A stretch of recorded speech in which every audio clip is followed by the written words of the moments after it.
நறுமணம் கமழும் சந்தன மரங்களையும் மூலிகைகளையும் மரங்களில் கொத்து கொத்தாக தொங்கும் தேன் அடைகளையும் கொண்ட வளமிக்க கொல்லிமலை காட்டிலே ஒரு நாள் வேட்டையாட வந்த வில்லாளி ஒருவரின் வில்லிலிருந்து புறப்பட்ட அம்பானது யானையை கடந்து ஆவெஞ்சு வாய்ப்பிழந்து சீறி வந்த புலியின் வாயிலே நுழைந்து வெளிவந்து அதன் பின் நின்றிருந்த ஒரு மானின் உடலை தைத்து மறுபுறம் வெளிவந்து காட்டுப்பன்றியின் உடலை கிழித்து புதருக்குள் இருந்த உடும்பையும் குத்தி நின்றது. இதையெல்லாம் வேடிக்கை பார்த்த யாழ் வாசிக்கும் பாணர்கள் கூட்டம் ஒரு அம்பிலே இத்தனை விலங்குகளையும் வீழ்த்தும் அசாத்திய திறமை மிக்க வில்லாளி யார் என அருகில் சென்றனர். அந்த வில்லாளி யார்?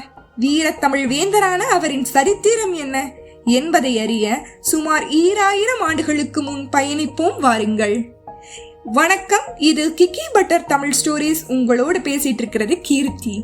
தன் வில்லிலிருந்து கிளம்பிய ஒரே அம்பிலே அத்தனை மிருகங்களையும் வீழ்த்தியவர் வேறு யாரும் இல்லை, கொல்லிமலை தலைவன், வில்வித்தையில் வல்லவன், வாரி வாரி கொடுத்த கடையெழு வள்ளல்களுள் ஒருவரான வல்வில் ஆதன் ஓரி.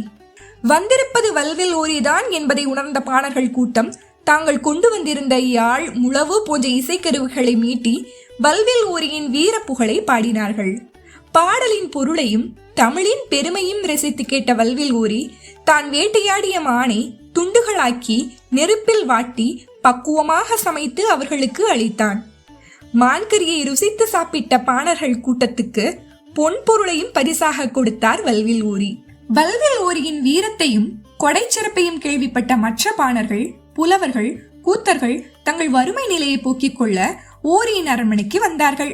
அப்படி தன்னை நாடி வந்த கலைஞர்கள், படைப்பாளிகளுக்கு முதலில் வயிறார விருந்தளிப்பான் வல்வில் ஓரி. அவர்களும் உண்ட மயக்கத்திலேயே உறங்குவார்கள். உறங்கி எழுந்ததும் தாங்கள் எதற்காக வந்தோம் என்பது நினைவுக்கு வந்தவுடன் வல்வில் ஓரி எதிர் சென்று அவனின் கருணை உள்ளம் குறித்தும் வீரம் குறித்தும் கொல்லிமலை வளம் குறித்தும் பாடுவார்கள். அப்படி பாடி முடித்த புலவர்களுக்கு பொன் அணிகலன் பூட்டிய யானைகளை, ஏன் சில சமயம் ஊர்களையே கூட பரிசாக அளிப்பாராம் வல்வில் ஓரி. இப்படிப்பட்ட வள்ளல் தன்மையிலேயே சிறந்து விளங்கிய வல்வில் ஓரிக்கும் அவர் ஆண்ட கொல்லிமலைக்கும் ஓர் ஆபத்து சூழ்ந்தது.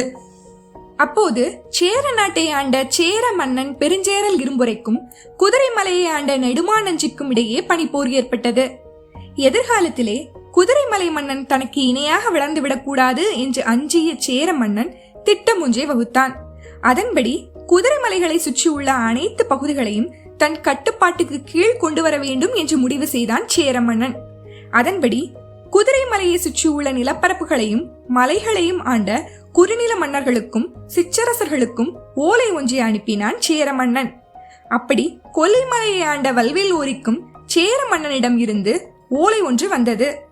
ஓலையை பிரித்து படித்தார் வல்வில் ஓரி. அதில் இனி முதல் கொல்லிமலை தனியாக இயங்காமல் சேர நாட்டுக்கு கீழ் வர வேண்டும். வல்வில் ஓரி சேர மாமன்னருக்கு கீழ் சிற்றரசராக செயல்பட வேண்டும். அப்படி இல்லை என்றால் கொல்லிமலையில் போர் சூழும் என்று எழுதப்பட்டிருந்தது. ஓலையை படித்து கொதித்தெழுந்தார் வல்வில் ஓரி. அப்படி அவர் வெகுண்டெழுந்ததற்கு காரணம் ஒன்று உள்ளது. சேரமன்னனின் ஆட்சிக்கு கீழ் கொல்லிமலை வந்தால் அவன் படைத்தளவாடங்களை கொல்லிமலையிலேயே அமைப்பான். அப்படி படைத்தளவாடங்கள் அமைந்தால் கொல்லிமலையின் வளம் என்னவாகும்? நறுமணம் கமழும் சந்தன மரங்களின் நிலை என்ன? மதுரம் சிந்தும் தேனடைகள், பசுமை நிறைந்த செடி கொடி மரங்களின் நிலை என்ன என அத்தனையும் யோசித்து கொல்லிமலையை தர முடியாது, போருக்கு தயார் என மறு ஓலையை சேர மன்னருக்கு அனுப்பினார் வல்வில் ஓரி. மாவீரன் மலையமான் திருமுடிக்காரியின் தலைமையில் படை ஒன்றை வல்வில் ஓரியுடன் போரிட அனுப்பினார் சேர மன்னன். இதை அறிந்த கொல்லிமலை இளைஞர்கள் வல்வில் ஓரியின் தலைமையில் போரிட தயாரானார்கள். காரியும் ஓரியும் நேருக்கு நேர் போரிட்டனர். ஒருவருக்கு ஒருவர் வீரத்தில் சளைத்தவர்கள் இல்லை என்று எண்ணும்படி வீரப்போர் புரிந்தனர். இறுதியில் பல வீரர்களை துளைத்த காரியின் வேல் மாவீரரான வல்வில் ஓரியின் மார்பையும் துளைத்தது. மார்பில் இருந்து ரத்தம் வழிய போர்க்களத்திலே வீர மரணம் அடைந்தார் வல்வில் ஓரி. ஓரி இறக்க கொல்லிமலை சேர மன்னனின் வசமானது. கொல்லிமலை மக்களின் அழுகுரல் வானத்தையும் தாண்டி எதிரொலித்தது.